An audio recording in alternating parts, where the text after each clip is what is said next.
சீச்சுக்கலாம்.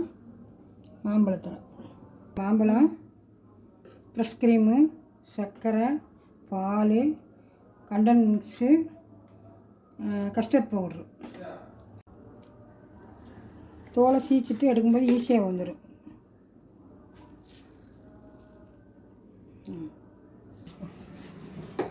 பால் நல்லா காஞ்சிட்டு custard powder கொஞ்சம் ஊற்றணும்.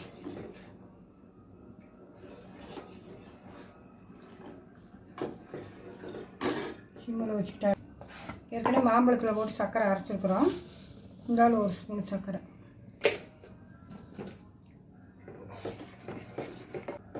ஃப்ரெஷ் க்ரீம் தான் போட்டுக்கலாம்னா பால் ஆடையெல்லாம் அரைச்சி எடுத்துக்கலாம். நம்ம எடுக்கிற பால் ஆடையை கரெக்ட் பண்ணி போட்டுக்கலாம். மிக்சியில் போட்டு அடிச்சு. இது கண்டென்ஸ் மிக்ஸ்.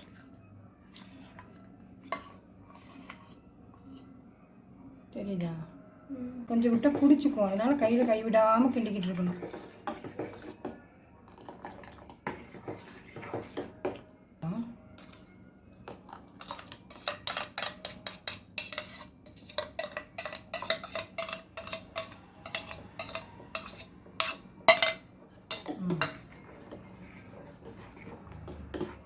மோடில் ஊற்றி வச்சுட்டா ஐஸ்கிரீம் அப்படி மாம்பழ ஐஸ்கிரீம், மேங்கோ ஐஸ்கிரீம்.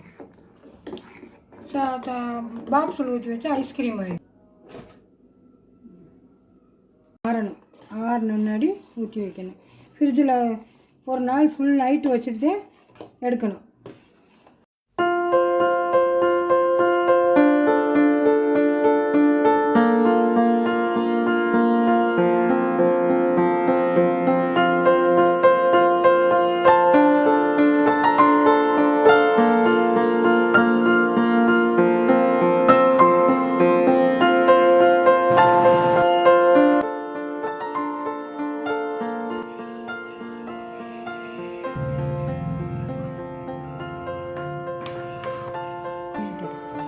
தண்ணியில் போட்டால் ஒரு நிமிஷத்தில் வந்துடும். இப்படி எடுத்து சாப்பிட்டுக்கலாம். குழந்தைகளுக்கு கொடுத்துக்கலாம். வீட்டில் செஞ்ச ஐஸு, மேங்கோ ஐஸ்.